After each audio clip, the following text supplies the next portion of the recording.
Шел 2023 год, а новелла «Дракула. История любви» все не собиралась заканчиваться. Привет-привет! С вами Лиза Алленс, и нет, я не собираюсь душнить по этому поводу.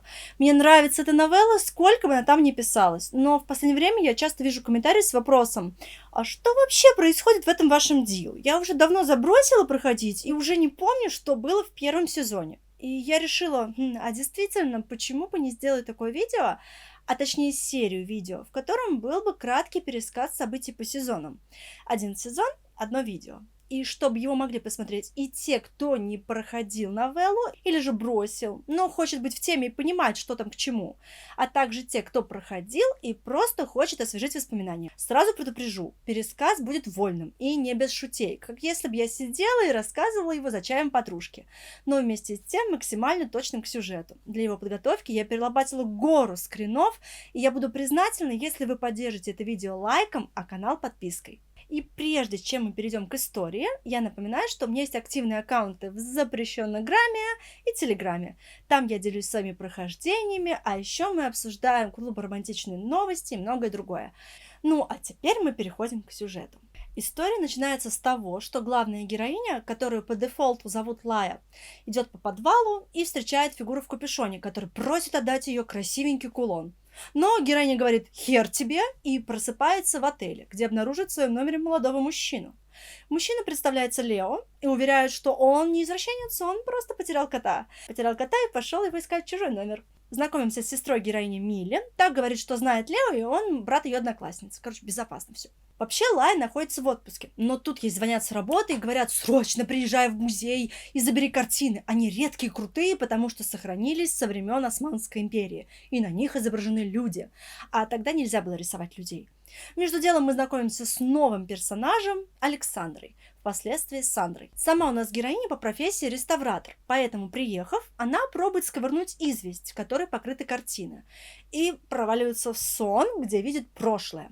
Здесь нас встречает юноша Аслан, который подозрительно похож на Лео, и будущий наследник престола Хасан. У него разрождается веточка с главной героиней Лале, прототипом Лаи в прошлом, но внезапно Хасан умирает вместе с надеждами на ветку. Лая просыпается в настоящем мире и обнаруживает, что сестра пропала. Сестру находят вместе с новым знакомым Лео, грязную и побитую. Начинается вторая серия, и нам рассказывают, что Лео с Милли забрели в какие-то дербеня, пообщались с психами и встретили чудище. Чудище увидело на входящем звонке у Милли фоточку Лаи и придумал ее жрать. Утром героиня решает поделиться с Лео с нами и рассказать про Аслана. Они идут завтракать, и мы узнаем, что Лео работает в отделе безопасности. Вместе с этим идут взаимодействия по ветке, но даже без ветки откуда-то берется папарацци и фоткает их вместе, чтобы потом, конечно, шантажировать. Лай отправляется погулять и встречает незнакомца, которому внезапно тоже очень нужны картины. Из ниоткуда появляется Сандра, они вместе отбиваются от этого назойливого мужичка. Вернувшись в замок, Лая снова падает в сон при реставрации картин. Что такое? Мне тоже клонит в сон во время работы. Мы попадаем в прошлое и видим нового ученика Влада. А еще султан знакомит Лале со своим последним живым сыном Мехмедом. За алмазики Лале может взять на попечение хасановскую собаку. Проснувшись, Лая и компашка идут ужинать в рестик, но волею случая героиня палит Лео с его рыжей спутницей и решает, что это его девушка. Расстроившись, Лая идет в отельный бар прибухнуть, но встречает там коллег по работе и Влада, который сообщает, что готов отвалить любые бабки, лишь бы перекупить картины, и что они должны быть оформлены на героиню. Глава 3. Влад убеждает, что ему пипец как нужно, чтобы только она и никто другой реставрировала его картины, и что для реставрации она должна переехать в его замок и никак иначе. Недолго думая, Лая и ее сестра собирают манатки и переезжают в замок. По пути они едва не сшибают кошку. Останавливаются в придорожном кафе отдохнуть, сходить там в туалет, чебуреки купить. Но если выбрать пойти с Владом в лес, то можно поесть с ним травы и получить милую сцену с флиртом. Разместившись в замке, Лая снова начинает чистить картины и по традиции попадает в прошлое. Там ее подружка София слезно умоляет ее нарисовать ее портрет, чтобы она могла отдать его своему суженому в дорогу. Появляется Мехмед, который всем хамит, дерзит, потому что не хочет делать уроки, и никто не соглашается делать домашку за него. Мехмед вступает в перепалку с Владом, но вмешиваются Аслан и Лале, и ссора стихает. Зарождается их дружба, Лале идет к озеру вместе с Владом и Асланом. Проснувшись в реальном мире, Лая слышит ор и находит сестру в пыточной. Но вроде как ее не пытали, она просто лазит там, где не нужно. Также оказывается, что сюда приперся Лео. Ну, как бы да, в комнату в отеле влез, было бы удивительно, если бы в замок не проник. 4 глава. Приходит Влад, и они с Лео начинают вопить. Лео, что Влад придурочный, привез девушку насильно, а Влад, что она останется, потому. И вообще нефиг шастать по старому замку, Лео чуть не прибивает какой-то фигней. Тут все успокаиваются и идут кушать. За столом решают сыграть в правду или действие.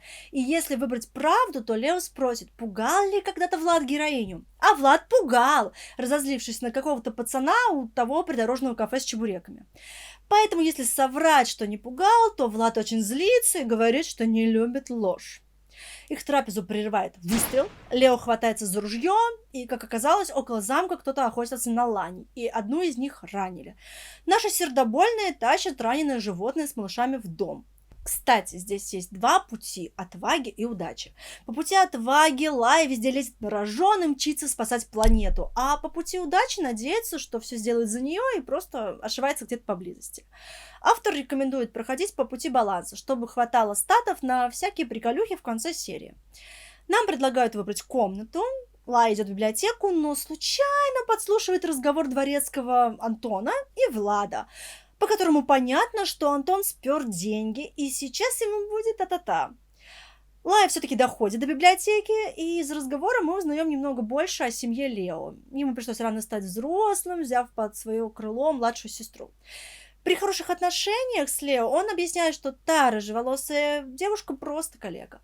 Но внезапно приходит Влад и говорит: «Бери картины, инструменты и топай за мной. Я хочу посмотреть, как ты работаешь, а то есть ощущение, что ты дрыхнешь все время». Героиня слушается, они выходят на террасу. Она, как обычно, проваливается в сон и попадает в прошлое, где узнает, что ее наставница начала шиперить Лале с Мехмедом, который теперь султан. Лале это не нравится, и она дает им отворот-поворот. Встречается с Софией, отдает ей портрет, который нарисовала, и уходит гулять с друзьями. Лая просыпается и понимает, что спалилась, что спала во время работы, и Владик это видел. Но тут начинается какой-то странный туман, и Влад отправляет ее в замок и говорит Лео, чтоб присматривал за ней. 5 глава. Лая ночует с Лео, и тут очень красивый и милый выбор с ним за алмазики, но кекса не было, потому что Лео порядочный. Утром от дворецкого Антона Лая узнает, что Лео с Владом куда-то ушли, и испугалась, что они побивали друг друга. Но, как выяснилось, они просто решили поиграть в дартс. После завтрака все, кроме Влада, поехали в селение Ксандре, где также познакомились с ее сестрой Илинкой и отцом Михаем. Милли и Сандра остались в селе, а Лео и Лая поехали в музей. 3 картины у них есть, а всего их в этой серии картин 6, поэтому им нужно найти остальные 3 картины. В музее они встречают внучку смотрителя, которая не была им рада, а чуть позже выяснилось, что ее деда зверски убили, разрезав на куски. И все из-за картин. Также девушка рассказывает, что оставшиеся 3 картины купил некто Грэдиш. Приехала полиция, все дела, затем Лео и Лая вернулись в замок, и она снова пошла спать. То есть реставрировать картины. В прошлом Лале грустно сообщает Аслану и Владу, что Мехмед, новый султан, издал указ, что скоро юнош переведут учиться в другую школу. Между делом она также замалывает словечко за девушку из гарема Зару, которая хочет учиться. И вообще в целом Лале продвигает в массы идею женского образования. Лая просыпается в реальном мире, да не в своей постели, а в лучших традициях 50 оттенков серого, примотанной на каком-то столе. Влад, которого она видит, тоже в ахере и вообще как будто бы ни при чем. Но по ветке они даже умудряются поцеловаться. Лаю распутывают и отправляют спать, так что БДСМа не будет. С Владом вообще не скоро что-то будет. На утро Лая идет во внутренний дворик, и если соглашается последить за Носферату по просьбе Лео, то отношения с кошками улучшаются. Носферату убегает за черной кошкой, Лая мчит за ним и видит Баскова, красивого мужчину, который представляется Ноя. Он говорит, что друг Влада. Забегая вперед, Ноя лучшее, что есть в этой новелле. Влад не сильно рад появлению друга, потому что очевидно, что у того язык чешется болтнуть лишнего. Сандра и Лая идут проведать Лани и обнаруживают детские следы. Затем Лая идет в комнату спать, то есть досматривать сериал про Османскую империю. Лале прощается с друзьями, а затем болтает с Софией и смекает, что можно попросить через ее влиятельного отца отменить указ Мехмеда, что и делает. Под шумок разрешают даже учиться девушке из гарема Заре. Проснувшись, Лая узнает, что они с Владом едут на светский вечер выкупать картины и принаряжается. Между тем, Ноя дает Миле странную книгу про нечисть, а Влад просит Миле и Сандру уехать и заночевать вне замка. На благотворительном вечере Грейдиш, хозяин дома, тянет время и картины не отдает. Герои также встречают Лео и будут доступны сцены по ветке. С Владом красивая, а с Лео весьма своеобразная, учитывая локацию. Грейдиш приглашает героев к Кэнди-бару и внезапно говорит фразу, с которой Влада триггерит, он становится за Люси и разметывает все содержимое стола. Лай вместе с Лео уезжают с вечеринки, но никак не могут доехать до замка, как будто кто-то заколдовал дорогу. По пути они встречают следы крови, а затем и Влада, который непонятно как оказался посреди леса. Влад вывел героев к дороге, и они добрались до замка. В замке новый житель Ноя заглядывает к героине, угощает ее любимым лавандовым чаем, и Лая слушает его вбросы, что Влад не тот, кем хочет казаться. Но героиня простаивает недосмотренный османский сериал, поэтому она вновь возвращается к картинам. Наставница Лале склоняет ее пойти потанцевать вместе с гаремом. Лале идет поддержать Аслана в отборе в гвардию султана. Приходит Мехмед и начинает вопить, что все говно, а я царица. Лале, Влад и Аслан идут к озеру, где Влад рассказывает, что у его семьи проблемы. Его отец и брат в бегах. Но пока что их поддерживают местные и бояре, лидер которых его крестный, и что он их не сдаст. Лале идет на танцевальный вечер в гарем, и все бы ничего, вот только оказывается, что Мехмед видел ее жаркие танцы и теперь не даст ей прохода. На этой прекрасной ноте Лая просыпается, идет гулять и слышит странный телефонный разговор Лео. Героиню порядком начинают задалбывать местные секретики. Она возвращается в замок, где сталкивается с Владом. Она просит его наконец объяснить, что вообще происходит, но тот говорит ей, чтобы она собирала манатки и проваливала нахрен из замка. Начинается 8 глава. Лая и Лео уезжают к Сандре в поселок. На кухне Сандра и Лая случайно обнаруживают люк в подвал со всякими банками, склянками, просроченными солеными огурцами. Сандра рассказывает, что бабушка была колдуньей, а самой Сандре ее семья не родная, они вроде как дальние родственники.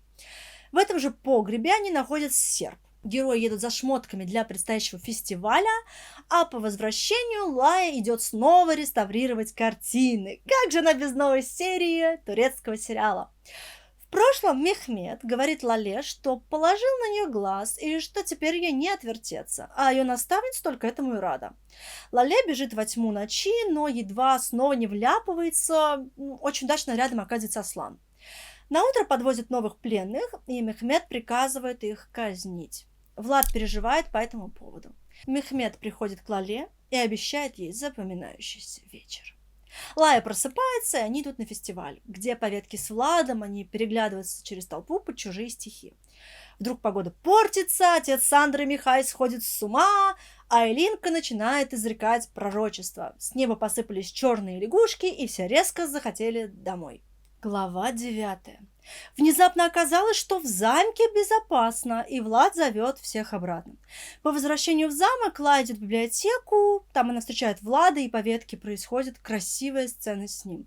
Надо заметить, сцены с ним в принципе очень красивые, хоть герои и не могут касаться друг друга. Но вдруг появляется Ноя, который снова вбрасывает пасхалочку красавице и чудовищу. Заодно и Лео перепадает. Лая и Лео проводят вместе вечер со вкусняшками. Их палит Милли, и вне зависимости от наличия ветки с Лео расстраивается. Лая ищет сестру, которой нет у себя, и оказалось, что она пропала с Ноем. Лае это не нравится, но она находит Милли целой и невредимой, разве что немного напуганной. Героиня обнаруживает, что Влад и Ноя срутся на крыше, и Сандра оттаскивает ее в комнату. В любой непонятной ситуации реставрируя картины, решает наша героиня и проваливается в прошлое. Лале через Софие делится о намерениях Мехмеда и просит помощи. Мехмед таки пытается осуществить задуманное и пристает к ней, но тут вламываются ее друзья, а следом и султан Мурат. Он обещает напиздюлять Мехмеду, и Лая просыпается.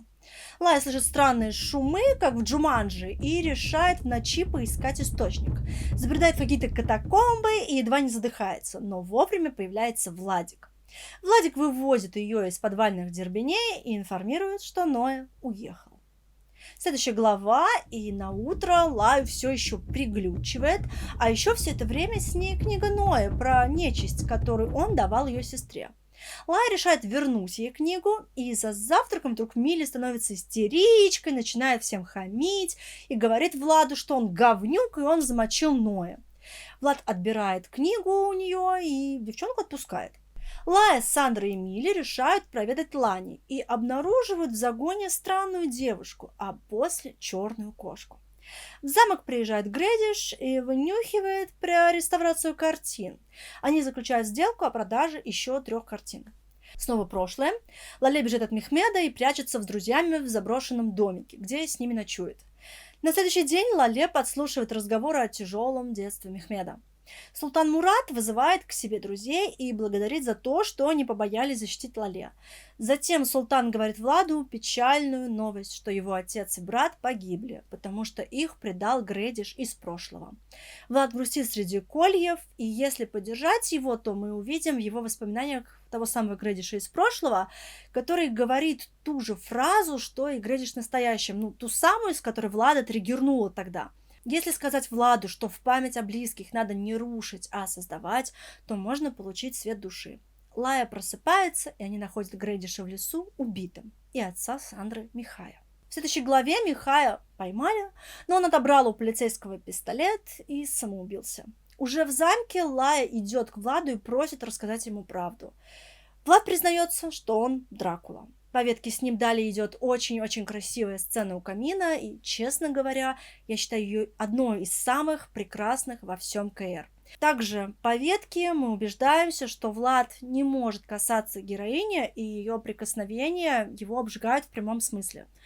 Утром Лая и Сандра едут на мельницу, где жил Михай, и по найденным уликам Сандра подозревает, что и смотритель музея тоже убил Михая, но почему-то приказу.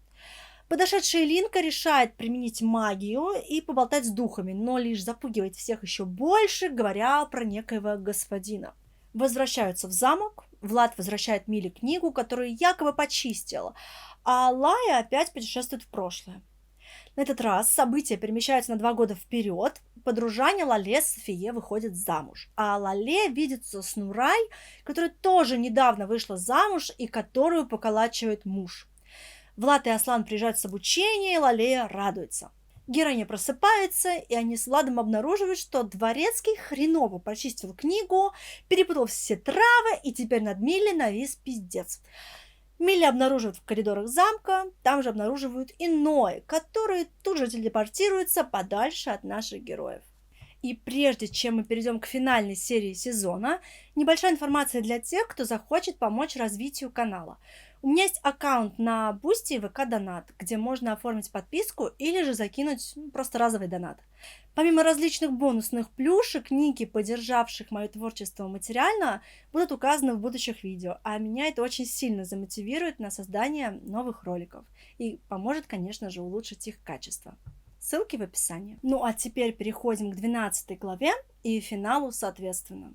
Милли сетует на Ноя, говорит, что он колдун. Влад отводит Лаю в комнату, и та просит, чтобы он наконец-то рассказал ей правду.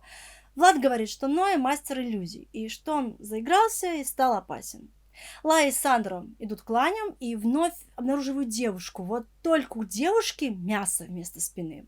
Тут появляются страшные жабы, но девушка кидает героиням волшебное веретено, превращается в кошку, и если до этого поддержать ее дружбу с Носферату, отгоняет жаб. Герои возвращаются к замку, и на него начинают лезть всякие твари. Влад и Лео отгоняют твари, им помогает Элинка своей магией. Лео с Владом уходят защищать село, потому что нежить теперь ломанет туда. Илинка чертит защитный круг, в это время в ворота стучится Миля. Наши сердобольные открывают ей дверь, и из замка выходит еще одна Миля, уже настоящая, а Сандра с героиней впустили представителя нечисти. Илинка сгоняет всех в круг и колдует против нечисти, но она и Сандра вдруг падают без сознания. Если кошка дала Лае веретено, то оно помогает их защитить. Далее теряет сознание уже Лая и приходит в себя в каком-то лесу, где видит Ноя. Ноя рассказывает ей якобы сказку про короля карпатской нечисти, то бишь Влада. Рассказывает, как у Влада поехала крышечка от любви, а нечисть желала лишь получить короля обратно и всячески его ублажить.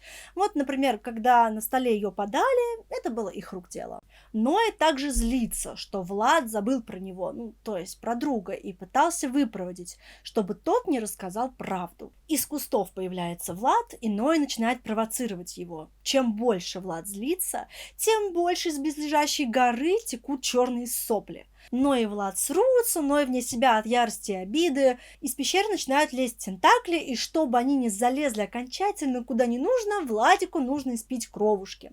Тут внезапно вылезает Лео и подставляется, его не жалко. Владик испевает его кровушки и превращается в вампира. Идет запихивать тентакли обратно в гору, пока Лая грустит и баюкает Лео. Лая под шумок подбирает волшебный камушек, оставленный тентаклями, если, конечно, ей хватает статов. Тем временем тентакля хватает Ноя и собирается запердолить ему по самое не хочу. И если попросить Влада спасти Ноя, то можно получить свет души. А если выбрать, чтобы не помогал, то можно просрать ветку с Ноя. То Влад сам ему помогает и толкает трогательную речь про то, что просто в его жизни нет любви, все это от боли. Типа такой психолог. Ноя сваливает, вампир Владик оценивает пульс Лео, а Лая в ахере теряет сознание. Что ж, вот такое получилось это видео. Я очень надеюсь, что оно было для вас интересным. И если вам понравился такой формат и вы ждете продолжения, пожалуйста, напишите об этом в комментариях. Также, если бы вы хотели посмотреть подобное по другим новеллам, тоже напишите об этом. А у меня на этом все. Спасибо, что досмотрели до конца. И до встречи в моих соцсетях и новых видео.